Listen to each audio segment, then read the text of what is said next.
সর্বস্থিতাম সর্বান করুম বৈষ্ণব সন্ত ভক্ত বৃন্দ ভূয়ো ভূয়ো নমাম্যহম। অদ্য আস্বাদ্য বিষয়স্তি ভারত মাতা কি জয় সত্য সনাতন ধর্ম, জয় হিন্দু। আজ বাংলাদেশের বুকে যে ঘটনাটা ঘটেছে, ঘটতে চলেছে, এই ঘটনাটাই আমাদের পশ্চিমবঙ্গে তথা ভারতবর্ষের বুকে তারই এক প্রতিচ্ছবি আমরা দেখতে শুরু করেছি তিলোত্তমার দিকে তাকিয়ে। ভারতবর্ষের হিন্দু যারা, তারা কি ঘুমিয়ে আছে? যারা ঘুমন্ত তারা কি কিছু জানে না? না, তারা স্বপ্ন দেখছে। অনেকেই চুপচাপ আছে, শান্ত আছে, নীরব আছে, তাদের মুখে কোনো কথা নাই, তারা চুপ। কেন? কারণ তাদের কথা বলতে নাই। তাদের কথা বললে তাদের হিন্দু ধর্মকে, সত্য সনাতন ধর্মকে সাপোর্ট করা হবে। সত্য সনাতন ধর্মকে সাপোর্ট করলে চলবে না। কেন করলে চলবে না? কারণ সেখানে রাজনীতির তকমা লাগানো আছে।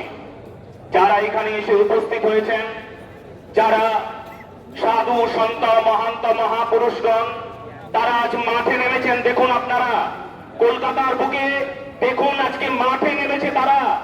তারা এখানে বসে এই রোদ্রে, এই বৃষ্টিতে তারা এখানে প্রতিবাদ করছে, তারা আন্দোলন করছে, তারা ঘোষণা করছে, তারা সারা ভারতবর্ষ তথা সারা পৃথিবীকে জানাচ্ছে যে এই সত্য সনাতন ধর্ম আছে, আর সেই সত্য সনাতন ধর্মের উপর দাঁড়িয়ে আমাদের উঠে দাঁড়াতে হবে। আর একমাত্র এই সত্য সনাতন ধর্মই আছে যে মানুষের পাশে দাঁড়াতে পারে।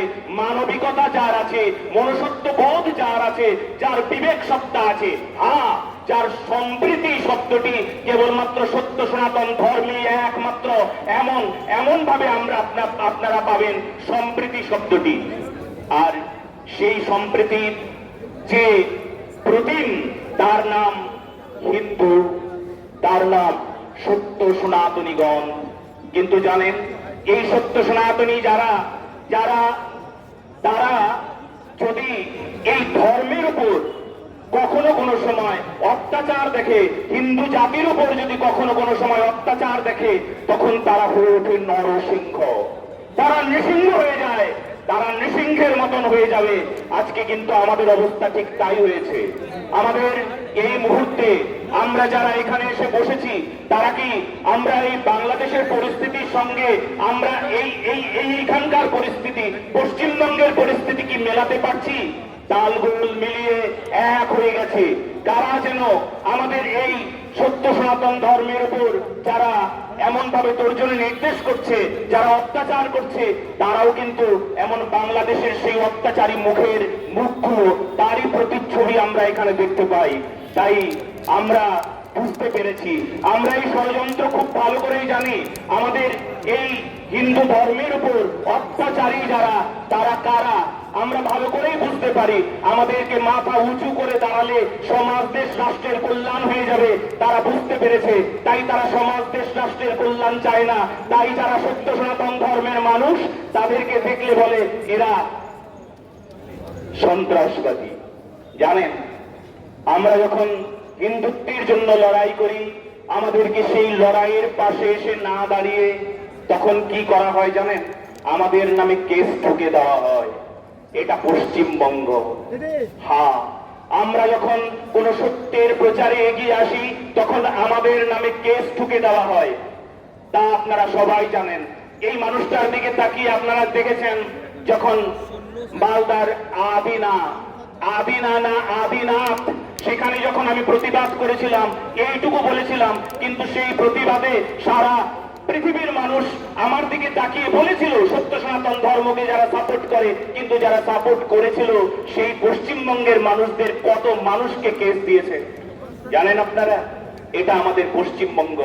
এই পশ্চিমবঙ্গের বুকে এমন ভাবে এই সত্য সনাতন ধর্মকে উঠতে দেওয়া হবে না, তাদেরকে এই সত্য কথা বলতে দেওয়া হবে না। আর এই সত্য কথা বলতে না দিতে পারলে আমরা কিন্তু কখনো কোনো সময় এইটুকু ভেবে নিতে পারবো না আমরা বাঁচবো। কাদের মতন অবস্থা হবে জানেন? বাংলাদেশের অবস্থা যেমন হয়েছে ঠিক সেই অবস্থা আমাদের হবে। যারা আমার পিতা প্রপিতা তারা ওই শালিগ্রাম শিলাকে বুকে আঁকড়ে তাদের ভিটে মাটি তাদের মমতা সমস্ত কিছু পরিত্যাগ করে তারা পশ্চিমবঙ্গে এসে উদ্বাস্তুর মতন থাকছিল। আর ঠিক পরিস্থিতি সেটাই হতে চলেছে। কিন্তু যদি আমরা এখন রুখে না দাঁড়াই, এখন আমরা যদি স্পষ্ট না হয়ে যাই, এখন যদি আমরা প্রতিবাদ না করতে পারি, এখন যদি আমরা আন্দোলনমুখী না হতে পারি, এখন যদি আমরা সবাই এক না হতে পারি, এখন যদি সবাই আমরা জোট না হতে পারি, তাহলে কিন্তু আমাদের ধ্বংস সামনে এগিয়ে এসেছে। তাই সবাই সাবধান, জোট হতে হবে। জোট না হলে কখনো কোনো সময় সমাজ বাঁচে না, জোট না হলে দেশ বাঁচবে না, জোট না হলে ধর্ম বাঁচে না, জোট না হলে মন্দিরগুলো পুড়িয়ে দেওয়া হয়, জোট না হলে মানুষকে মেরে কেটে ঝুলিয়ে রাখা হয়, ধর্ম রক্ষা পায় না। কাজেই জোট হতে হবে, আমাদের সবাইকে এক হতে হবে। আজকে এখানে সবাই উপস্থিত, সত্য সনাতন ধর্মের সব মানুষগুলো উপস্থিত। এখানে শৈব শাক্ত গণপতির এমন বিভাগ নাই। এই যে আমাদের হাত আছে না, হাতে 5টি অঙ্গুলি আছে, এই 5টি অঙ্গুলি যদি মুষ্টিবদ্ধ করা হয় না, তবে তা জোট, তা শক্তি হয়। আর এই 5টি অঙ্গুলি যদি আলাদা আলাদা করে রাখা হয়, আমি শৈব শাক্ত গণপতি বৈষ্ণব আলাদা আলাদা করে এই আঙ্গুলের কোনো জোর থাকবে না।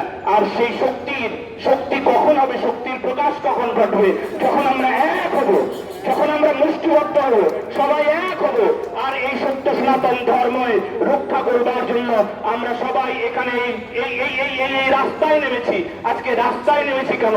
রাস্তায় নামার পেছনে একটাই কারণ, আমরা সবাই এক হব। তিলোত্তমার এই দুর্ঘটনাকে কেন্দ্র করে আমরা এইটুকু বুঝে নিয়েছি যে আমাদের পাশে কে আছে, কে আমাদের পাশে আছে। আবার আরেকজন তিলোত্তমা তৈরি হয়ে আছে, যেন সেও এই প্রকার হত্যায় নিজেকে তিলে তিলে শেষ করে দেবে। আবার এই প্রকার ঘটনা আমার ঘরের মেয়ে, আমার ঘরের মেয়ে এই সর্বনাশটা হতে চলেছে, সেটা আমরা হতে দেব না। এটা যদি আমরা পণ করে নিই, সত্য সনাতন ধর্মকে রক্ষা করলে, সত্যকে জানলে, এই সত্য সনাতন ধর্মকে জানলে আমরা কি হবে জানো? আমরা শৃঙ্খলা আমাদের হৃদয়ে আসবে, আমাদের চরিত্র গঠন হবে, আমাদের জীবন পরিবর্তন হয়ে যাবে। তখন কিন্তু এই ভয়ঙ্কর ঘটনাগুলো আমাদের জীবনে আর আসবে না। সেই জন্য কেবলমাত্র আমরা আজকে এখানে এসেছি। আমি বক্তব্য দিতে আসিনি, আমি এখানে কাঁদাতে আসিনি, কাঁদতে আসিনি। আমি এই যে যারা সত্য সনাতন ধর্মের মানুষেরা যারা এমন ভাবে গৃহ ছাড়া হয়ে গিয়েছে, যাদের মৃত্যু হয়েছে বাংলাদেশের বুকে, আজকে পশ্চিমবঙ্গেও ঠিক এই প্রকার ঘটনা ঘটবে, এমন হতে দেব না। আমরা পণ করছি, আমরা প্রতিজ্ঞা করছি, আমরা সত্য সনাতন ধর্মের মানুষরা এক হয়ে প্রতিজ্ঞা করছি, এমন তিলোত্তমার এই জীবন দশায় আমরা এমন হতে দেব না। আমরা প্রতিজ্ঞা করে নিচ্ছি, এমন ঘটনা আমাদের জীবনে আসবে না। তার জন্য আমাদের কেবলমাত্র এই কথাগুলো কেবলমাত্র শুনলে, কানে শুনলাম, কোনো উপকার হবে না। আমরা কেবলমাত্র বক্তব্য দিলাম, কোনো উপকার হবে না। উপকার তখন হবে যখন আমরা এক হয়ে এই প্রকার মাঠে নামবো, এই প্রকার এক হয়ে যখন মাঠে নামবো, যখন এক হয়ে আমরা গো হত্যার বিরুদ্ধে, গো মাতাকে রক্ষা করবার জন্য এমন করে মাঠে নামবো, তখন আমাদের এই শক্তি, এই জনতা বিপ্লব ইয়স্মিন প্রতিশ্লোকং সত্যবদ্ধি নানানন্দস্য যশয়ন্তুতানি যৎ শ্রীমন্তি গায়ন্তি ঘৃণন্তি সাধুরা। এই শক্তি জনতার শক্তি, এই শক্তি সত্য সনাতন ধর্মের শক্তি। এই শক্তি যার হৃদয়ে আছে, সে এই দেশকে রক্ষা করবার দায়িত্ব তার আছে। এখানে সাধুদের দেশ রক্ষার দায়িত্ব, একজন সন্ত মহাপুরুষের দেশ রক্ষার দায়িত্ব। আর দেশ রক্ষায় যদি কোনো এমন মহান বিপ্লবী যদি দেশ রক্ষার দায়িত্ব নিয়ে নেয়, তবে সে দেশ সুরক্ষিত। সনাতনী সুরক্ষিত মানে দেশ সুরক্ষিত, সনাতনী সুরক্ষিত মানে সমাজ সুরক্ষিত, সনাতন ধর্ম সুরক্ষিত মানে এই দেশের মানুষ আনন্দে থাকবে, এই দেশের মানুষের দুঃখ দুর্দশা চিরকালের জন্য দূর হয়ে যাবে। আমাদের এই সনাতন ধর্মের রক্ষা মানে আমাদের এই জাতির রক্ষা। কাজেই এখানে আমরা সবাই আছি। আমি বাংলাদেশের এমন একটা ঘটনাকে এই মুহূর্তে তুলে ধরতে চাই, যে দিনাজপুরের ঘটনা। দিনাজপুরে একটা প্রাচীন শ্রীমন্দির, প্রায় 600-700 বছর আগের কান্তজি মন্দির। আমাকে কয়েকজন একসঙ্গে রিপোর্ট পাঠিয়েছেন মহারাজজি, এই কান্তজির মন্দিরে চত্বরে, সেখানে আমাদের দেবালয়ে, আমাদের ঐতিহাসিক স্থানে, আমাদের এই পবিত্র সত্য সনাতন ধর্মের পীঠভূমিতে, সেখানে মসজিদের কাজ চলছে, ভিত স্থাপন হয়ে গেছে, কাজ শুরু হয়ে গেছে। সারা পশ্চিমবঙ্গ, সারা ভারতবর্ষ, সারা সত্য সনাতন ধর্মরা রুখে দাঁড়ান, ধর্মের মানুষরা সবাই একসঙ্গে রুখে দাঁড়ান। আমরা এই অন্যায় হতে দেব না, আমরা এই অত্যাচার হতে দেব না। আমরা সবাই তোমাদের পাশে আছি, দিনাজপুরবাসী তোমাদের পাশে আমরা সবাই আছি। এমন করে প্রতিবাদ করো সবাই, সবাই এগিয়ে আসুন আর বাংলাদেশের এমন মানুষের পাশে এসে দাঁড়ান যারা দুঃখী, যারা অবহেলিত, যারা বঞ্চিত, যারা দুর্দশায় আছে, তাদের পাশে আমরা সবাই আছি।